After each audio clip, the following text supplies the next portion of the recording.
afternoon, everybody. We continue with our Taking Action Against Domestic Violence campaign, now in year 4. This afternoon, we're talking about the Delta programs and how the Centers for Disease Control is taking a closer look at what local domestic violence centers are doing in the area of primary prevention. Joining us with more, we want to welcome Kristen Pavlik. I said it right. You did. The Director of Training and Technical Assistance for the Florida Coalition Against Domestic Violence. Thank you for coming in. Tell us primary prevention versus just the assistance that you all give victims. How is the primary prevention different? Sure. So I think when most folks think about domestic violence, they think about the intervention pieces, the hotline, the shelter, restraining orders and things like that. But primary prevention is addressing the issue of domestic violence before it happens. And so it's talking to youth about healthy behaviors and root causes that could potentially lead for first-time victimization and perpetration of domestic violence. The Centers for Disease Control has established protocols, and they call the program the Delta programs. Correct. How many of those test sites exist around the country? How many states have them, and how many do we have in the state of Florida? In the state of Florida, we have 6 Delta sites, and nationwide there's about 19. And the Center for Disease Control identifies domestic violence as a public health issue, and so really it's addressing it in a holistic way, looking at how primary prevention of domestic violence can help long-term health things as well as the intervention pieces. So the state of Florida is one of only 14 states in the country with Delta sites? 19. One of 19? 19, yep. Okay. And so here in the Tampa Bay area, the Haven of RCS Correct. in Pinellas, and then the Sunrise Domestic Violence Center in Pasco? Correct. They have the centers. How are their programs different?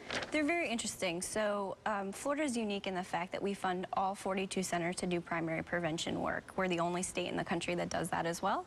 And the Delta sites really look at doing evaluation of the programs because the CDC likes to see outcomes around what's effective.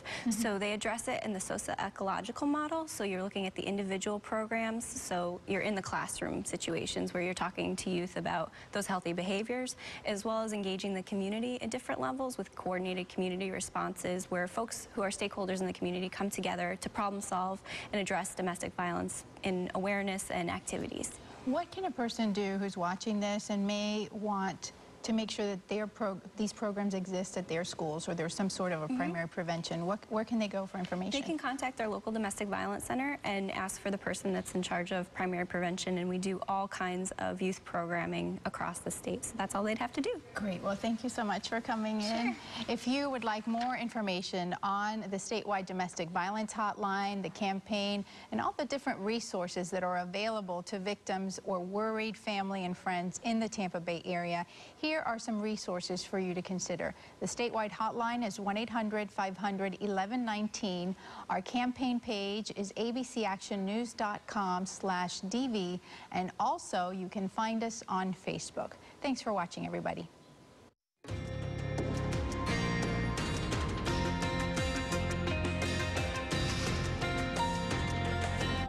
At ABC Action News, domestic violence awareness is a year-round commitment. We include the statewide domestic violence hotline in our newscasts, on our website, even in social media.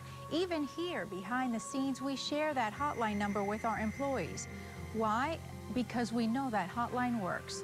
If you or someone you know may be a victim of domestic violence or dating violence, call 1-800-500-1119.